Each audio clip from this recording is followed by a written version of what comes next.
दोस्तों 2011 का अन्ना आंदोलन याद है आपको, जिसके बाद इस देश में एक लोकपाल का कानून बना, जिसके तहत लोकपाल को यह ताकत दे दी गई कि वो इस देश में राजनेता, मंत्री, संतरी और प्रधानमंत्री की जांच कर सकेगा और हो सके तो उसे पद से हटा भी सकेगा। देश में कानून तो बन गया, बस लोकपाल नहीं बन पाया। और शायद इसी कड़ी में देश की सरकार ने फिर एक बार 130वां संविधान संशोधन जारी किया है, जिसके तहत सरकार ने कहा है कि इस देश में अगर कोई भी ऐसा राज्य स्तर या केंद्र स्तर का मंत्री, मुख्यमंत्री या प्रधानमंत्री जिसको किसी ऐसे मामले में जेल होती हो जिसमें 5 साल से अधिक सजा का प्रावधान हो या 30 दिन तक लगातार वो जेल के अंदर रहता हो, तो उसे अपनी कुर्सी छोड़नी होगी। सरकार ने संविधान संशोधन आज पेश कर दिया, लेकिन इसके साथ ही बड़े सवाल खड़े हो गए।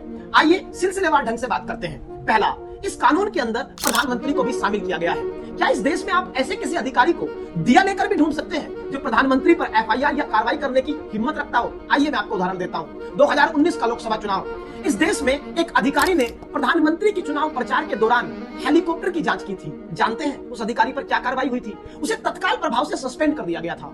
जिस देश में प्रधानमंत्री की हेलीकॉप्टर की जांच करने पर अधिकारी सस्पेंड हो जाता हो, उस देश में प्रधानमंत्री पर एफआईआर करने वाला अधिकारी किस कानून के तहत ढूंढने से मिलेगा? मतलब प्रधानमंत्री का होना इस कानून में या ना होना कैसे प्रभावी है, जब किसी अधिकारी में यह हिम्मत दिखाई नहीं देती कि वो देश के प्रधानमंत्री पर एफआईआर कर दे। दूसरे बड़े शब्दों में कहा जाए तो इस देश के अंदर क्या आप जानते हैं कि ईडी ने पिछले 11 साल में 5892 केसेस दर्ज किए हैं, जिनके तहत मात्र 15 से 20 मामलों में सजा हो पाई है। इसका मतलब कुछ झूठे मुकदमे भी इस देश में राजनेताओं पर और मुख्य तौर पर विपक्ष के नेताओं पर किए जाते हैं। और इसका बड़ा उदाहरण सुप्रीम कोर्ट ने खुद अपनी टिप्पणी में भी दिया, जिसमें उन्होंने ईडी को इस बात के लिए फटकार भी लगाई। तीसरा बड़ा उदाहरण, इसी देश में हेमंत सोरेन, झारखंड के मुख्यमंत्री, लोकसभा का चुनाव, अचानक से उन्हें एक आरोप में जेल में डाल दिया गया।